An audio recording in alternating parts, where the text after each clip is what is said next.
नमस्कार, आप देख रहे हैं प्राइम टीवी। मैं हूं आपके साथ आरती तिवारी। लाल किला बम धमाके की घटना के बाद सुरक्षा एजेंसियां द्वारा अल फलाह यूनिवर्सिटी की चल रही जांच में कई चौंकाने वाले तथ्य सामने आया है। जांच टीम ने अब तक यूनिवर्सिटी के 12 से ज्यादा स्टाफ और संबंधी लोगों से पूछताछ की है, लेकिन ज्यादातर बयानों में गंभीर विरोधाभास पाए गए, जिसने एजेंसियों की शंका को और अधिक बढ़ाते हुए नजर आए।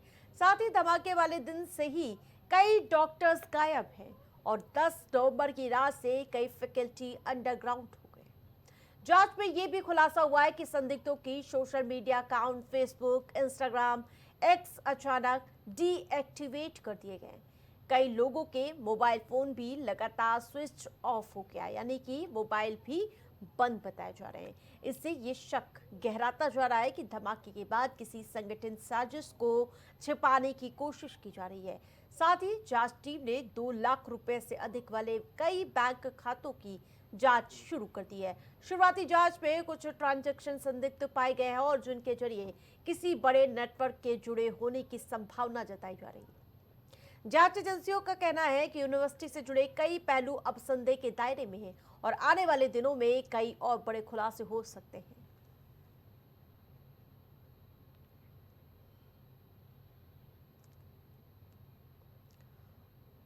पश्चिम बंगाल में मंदिर मस्जिद को लेकर राजनीति गर्मा गई है।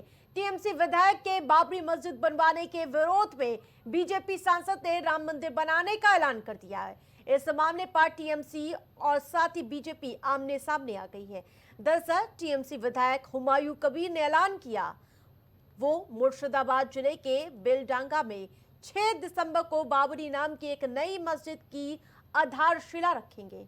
ममता के विधायक ने कहा उन्होंने पिछले साल 12 दिसंबर को ये वादा किया था। बयान सुनिए। बाबरी मस्जिद 6 दिसंबर 2025 शनिवार वहाँ भित्ति स्थापन होगा। 3 साल लगेगा वह खड़ा होने के लिए, तैयार होने के लिए। तो 6 दिसंबर 2025 वह भित्ति स्थापन होगा।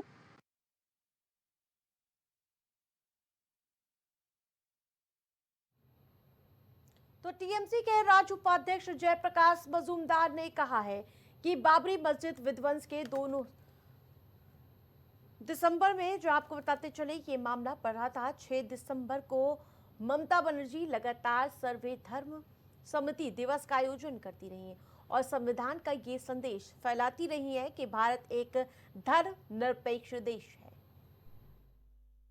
देखिए, हमारा तो नारा वही रहेगा, कहीं बाबरी मस्जिद बनता है तो मंदिर वहीं बनाएंगे और रामलला को फिर से लाएंगे। सीधी बात है। ये बाबर कौन था? यहाँ बाबरी मस्जिद क्यों होगा? एक लुटेरा था और उसके नाम से कहीं होता है कुछ तो फिर सोचा जाएगा आगे क्या करना है।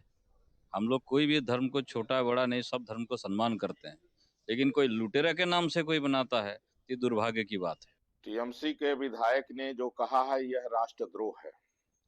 जब माननीय सर्वोच्च न्यायालय ने उस विवाद को खत्म कर दिया है और सर्वोच्च न्यायालय के बाद में राम मंदिर बन गया, रामलला की प्राण प्रतिष्ठा हो गई, कोई किसी तरह से वाद विवाद नहीं।